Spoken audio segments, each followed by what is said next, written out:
पहले तो आप लोग एक चमन चूतिया बहार का वीडियो देखो, उसके बाद हम बात करेंगे। देखिए, पूरा वीडियो देखिए। एक बार आप इस वायरल वीडियो को देखिए। वैवत पुराण श्री कृष्ण जन्म अच्छा, खंड अध्याय 106 श्लोक नंबर 61 62 63।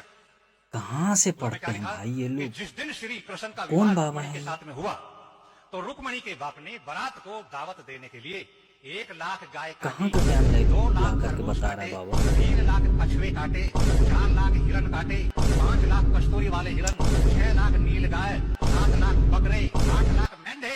वाह, अच्छा। सारा हिंदुस्तान दावत भी चला गया था। बोलो बोलो अब ये महाराज जी ने जो ये प्रमाण दिखाया ये बोले। बिल्कुल सत्य है। रुक्मणी के विवाह के अंदर 1 लाख गाय काटी गई और उस विवाह के अंदर कृष्ण जी भी वहां पे गए, लेकिन इनसे क्या इनसे बोलूं एक मैं, अब क्या अध्याय ही बोलने बोलूं में अब इनकी मैं। टंग स्लिप हो गई और वो इन्होंने 106 अध्याय बोल दिया और ये वास्तविकता के अंदर 105 अध्याय के अंदर ये प्रकरण आता है। आइए आपको दिखाते हैं इस प्रमाण की वास्तविकता। देखिए प्रमाण। सनातन धर्म का बड़ा ही पवित्र शास्त्र है ब्रह्म वैवर्त पुराण। इसमें आ जाते हैं द्वितीय भाग है श्री कृष्ण जन्म क्या खंड कहूं? एस खंडेलवाल।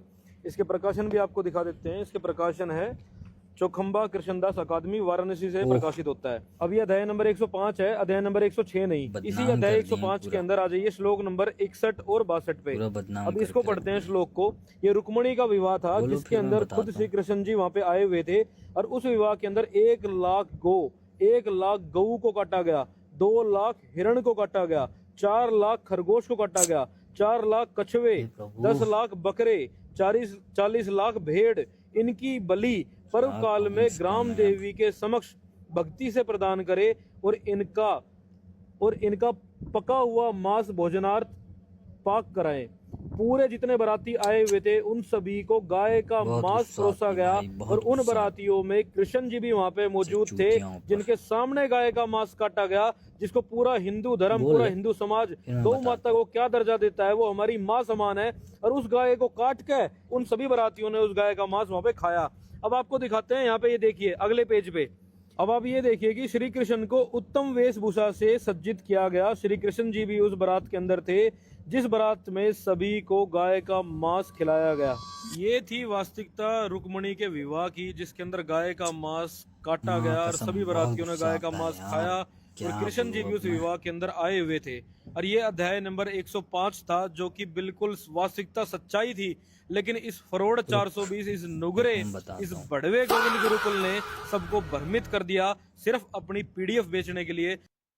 सुन रहे हो चमन चूतिया बहार के आदमी, बिल्कुल गधे का हग्गू खाने वाला इंसान, मुंह से हग रहा है, तू उसके अलावा कुछ कर नहीं रहा। थोड़ा बहुत पढ़ लेता तो तेरे समझ में आ जाती बात।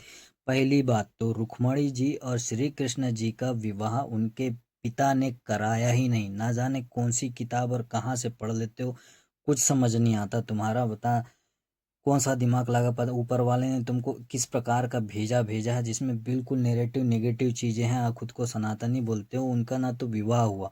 और दूसरी बात, रुक्मणी जी श्री कृष्ण जी से करती थी प्रेम, जबकि उनको जब पता चला उनका जो बड़ा भाई है रुक्मी, उनके अनुसार, रुक्मी के अनुसार रुक्मणी जी के लिए वो जो वर था वो शिशुपाल था। बहुत मतलब वो शिशुपाल रुक्मी का बहुत अच्छा मित्र था। तो रुक्मी ने रुक्मणी जी से बगैर पूछे शिशुपाल से उनका विवाह तय कर दिया था, जिससे कि रुक्मणी जी बहुत असंतुष्ट थी, क्योंकि वो श्री कृष्ण जी से प्रेम करती थी। इसलिए उन्होंने द्वारिकाधीश मतलब श्री कृष्ण जी को एक पत्र लिखा जिसमें उनने अपनी असंतुष्टि जताई और श्री कृष्ण से विवाह का प्रस्ताव रखा श्री कृष्ण जी के सामने पे। तो श्री कृष्ण जी उनके साथ में फिर वो आते हैं विदर्भ की राजकुमारी रहती है रुक्मणी जी, और वहां से उनको अपने रथ में बैठाकर ले जाते हैं। तो रुक्मी जो होता है अपने मित्र लोग के साथ, जरासंध जो राक्षस रहता है, फिर और एक दो राक्षस रहते हैं जिनके साथ आकर के उनको रोकने का प्रयास करता है, जो बिल्कुल विफल हो जाता है। बलराम जी और उनकी यादव सेना उनको बिल्कुल धराशायी कर देती है।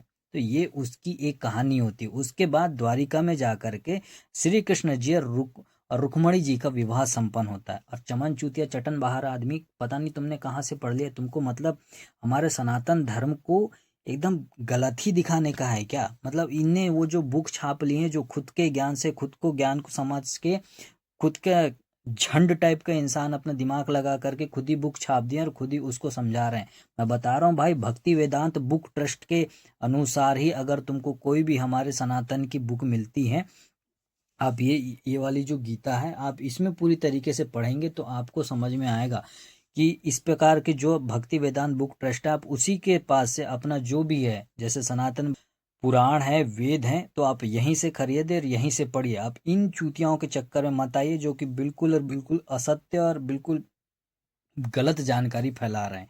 इनको कुछ अता पता है नहीं है, ये लोग सिर्फ हमारे धर्म को बदनाम करने की कोशिश कर रहे हैं। तो आप लोगों से बहुत एकदम अत्यंत विनती है कि आप खुद होकर के पढ़िए और अच्छी चीज़ों को पढ़िए। जो एक बुक दिखा रहे हैं ना, बुक में संस्कृत के वर्डों को भी सही तरीके से नहीं लिखा गया है, ना ही उसका अनुवाद किया गया है। इनको संस्कृत का सा ना बोलते आ रहे, ये लोग संस्कृत की बुक दिखा रहे हैं। माँ कसम बहुत गुस्सा आ रहा है। चमन चूतिया बाहर साला आ गए साले ज्ञान पेलने के लिए। पढ़ लो पहले।